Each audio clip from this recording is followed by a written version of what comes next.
Welcome back. Thanks for staying with us. The education sector has received a boost of over 26 billion rand in this year's budget. Finance Minister Enoch Godongwana explained that the increase was to accommodate wage costs with the myriad of issues plaguing the education sector, including infrastructure development backlogs. Is the allocation enough? To discuss this, we are now joined by Executive Director of Naptosa, Basil Manuel, and Head of Research at Equal Education, Elizabeth Biney. A very good morning to you both. Thank you so much for joining us on this discussion. Basil, perhaps let me start with you. Basic education receiving this 3.4% increase. Is it going to make much of a difference? Because we know that it may be seen as a boost, but half of it will be swallowed by salaries. What's your take? Good morning, Mpho, and thanks for having me, and good morning to Elizabeth as well. At first, no, it's not significant because it is there to service a cost that we knew was already incurred. And yes, it is positive in that it helps the provinces, because remember, salaries are unfunded mandates, and provinces have to find the money. So by now putting aside an allocation for the provinces, that does mean that the provinces will have more to spend on the issues they should be spending on, such as personnel. We know that a province like KZN was badly in arrears in terms of appointing people and even in terms of paying out certain benefits. And so in that respect, yes, it helps. But it is not significant, Mpho, particularly when you look at the few years that we've come through, with education having an ever decreasing amount of money. In real terms, the amount of money has not increased. And we saw with the austerity measures of 2023-2022 that large chunks were removed from education, and that is what we still worry about. Yeah. Elizabeth, let's bring you into the conversation. Equal Education had called for a balanced approach in the 2024 budget speech. Were your expectations met? I mean, probably not. You know, the budget was very confusing in that it was presented as this great improvement from the last year's budget. But when we think about it critically and look at the numbers, you see that Treasury is, in a sense, trying to trick us into believing that we have been given a really good budget this year, which is not the case. Because from February, last year's February budget was promising in that we began to see signs of, a clear decision to properly and targetedly fund the sector. And then come the MTBPS in November, we saw a very austere move in cutting very significant amounts from the education budget, which left education departments really unable to be able to deliver important service delivery to learners and school communities.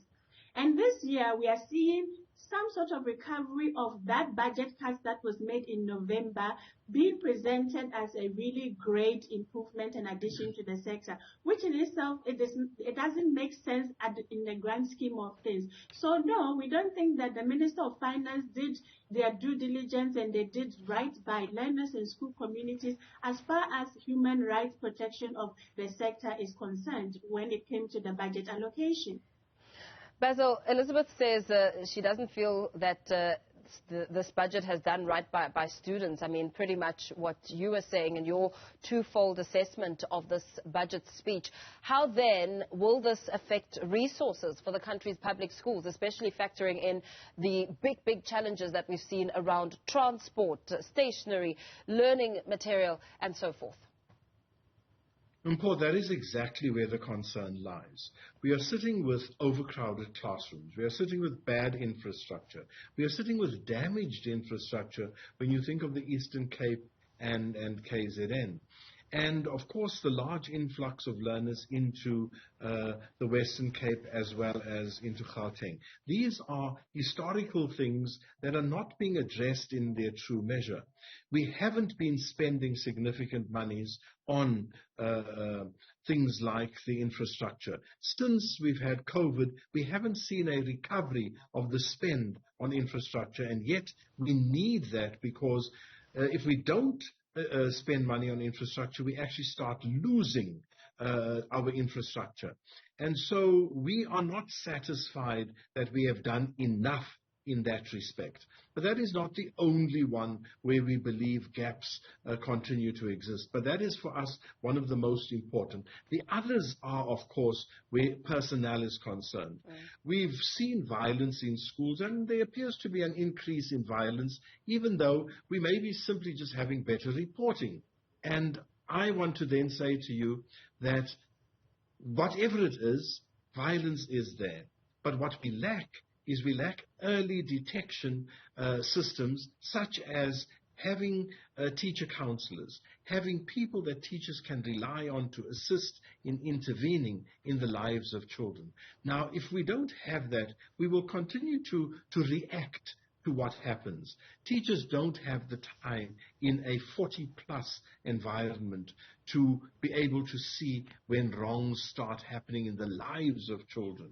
And then by the time they get there, then it's already in the press and there's a big story happening, and that's too late. Yeah, absolutely. Elizabeth, what Basil touches on is quite important here, really just considering what happened at Primrose Primary School, where a 13-year-old allegedly shot a school principal, which really speaks to concerns around safety and security in schools, and mentioning a very important aspect, Basil, saying that the violence, insofar as violence is concerned, there are no early detection mechanisms. How much of a chunk of this budget should have been focused on ensuring safe schools and, of course, the additional resources that come with it?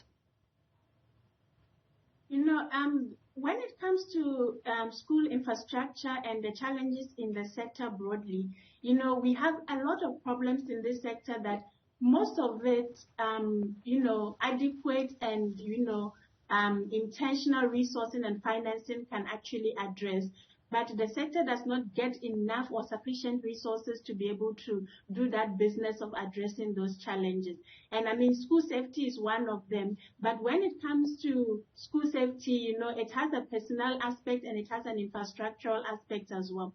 So when we look at this year's budget and when we look specifically at the school infrastructure budget allocation, it is so troubling to see that the amount of money allocated to school infrastructure is not even the same as the ones the amount that was, you know, allocated in February 2023. What Treasury just did was that it reversed 1.4 million of the 1.6 it cut out of the school infrastructure in November and then made it to look like they are funding school infrastructure adequately. In our discussions with the Department of Basic Education, they confided in us and told us that they would need to spend at least 20 billion rand every year to be able to eradicate all the infrastructure backlogs in schools by 2030.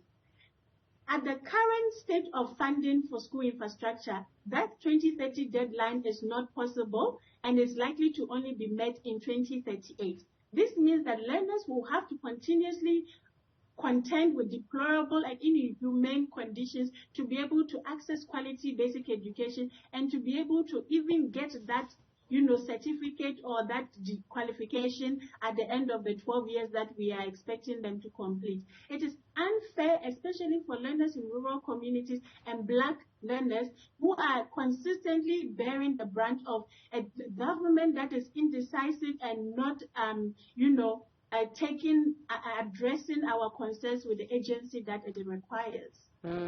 Very well. And Basil, lastly, before we let you go, how much of an impact will the cash boost in early childhood development have on the system, considering the major gaps and the outcome of what comes with the inefficiencies of the early childhood development stage?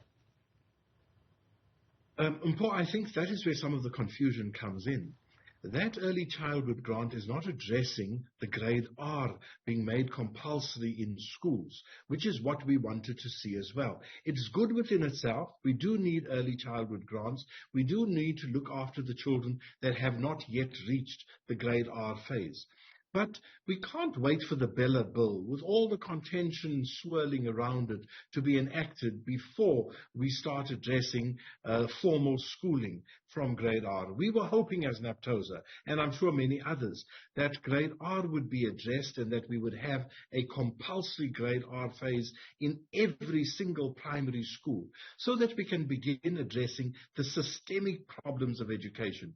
We pump a lot of money into the matrics and to try and ensure that we boost the matric results. But in fact, we've got to fix it from the foundation, and this is what is lacking. And unfortunately, the budget let us down in that respect too.